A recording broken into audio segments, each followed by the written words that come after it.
Hello, this is Father Rich. I'm coming to you from my sitting room at Our Lady of Peace on our next video of the series, The 75 Masterpieces That Every Christian Should Know by Terry Glaspey.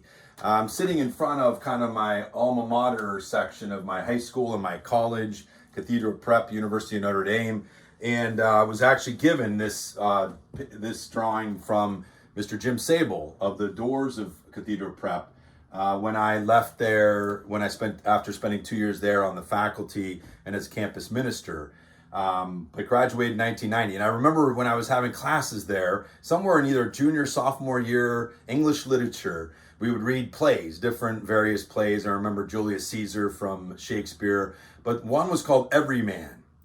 And it was a morality play. And it turns out it was from the 16th century that we kind of read part of it and got exposure to it. And our next masterpiece was the original morality play. The masterpiece is called the Ordo Virtutum by Hildegard of Bingen, who we would call Saint Hildegard of Bingen. Actually, here I have a movie that came out in 2010 by the German movie maker that's filmed in German, but it's about her life. In 2012, the German Pope Benedict XVI, canonized her as a saint and also declared her as the fourth doctor of the church that is a female. There are 36 doctors of the church, different saints that have been recognized for their holiness, but their contribution to doctrinal development and spiritual development and writing in our Catholic tradition. So she would become the fourth, in addition to Saint Catherine of Siena, Saint Teresa of Avila, Saint Therese of Lisieux, and now Saint Hildegard of Bingen. So the movie's called Vision, certainly worth checking out if you ever get a chance. But this morality play that she did, she was an 11th century abbess. She eventually became an abbess of a Benedictine convent in the 11th century. And in her leadership, she was kind of revolutionary. She was a woman of all trades, a jack of all trades, so to speak. She had knowledge in the sciences. She was a pharmacist, so to speak. She worked with herbs and using things for medicinal value, but she also was a great musician. She obviously wrote this play for the sisters in her community, which it translates to the play of the virtues, and to teach them a lesson, but the music was profound and beautiful. She also was an artist. She would have the actual artwork. She would paint artwork based off of the visions. She was having visions from God, and her spiritual director, when she was early in her life in the convent, told her to write about them and to express them in her music and in her art. So really a phenomenal, gifted person, and also had obviously a great depth spiritually, that she was having these spiritual visions. And she would create this Ordo Virtuum it's from a choral work from 1151. So again, we're making our way kind of further historically on.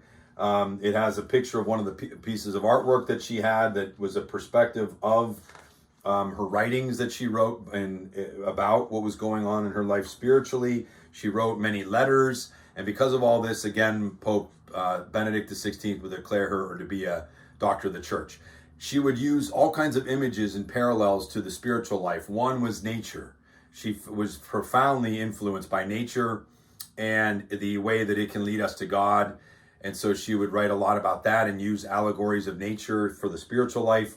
She also would use music and the examples in music and parallel those to the life of the church and the spiritual life. So really a remarkable woman in our Catholic Christian tradition, one we're indebted to quite a bit.